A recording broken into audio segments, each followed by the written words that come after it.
जन्म नाही पुन्हा।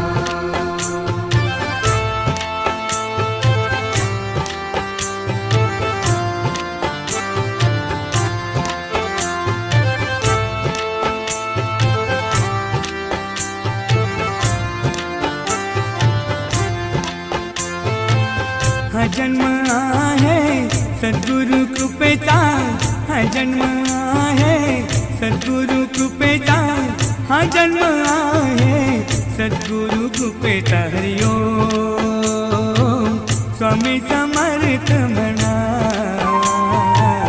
हा जन्म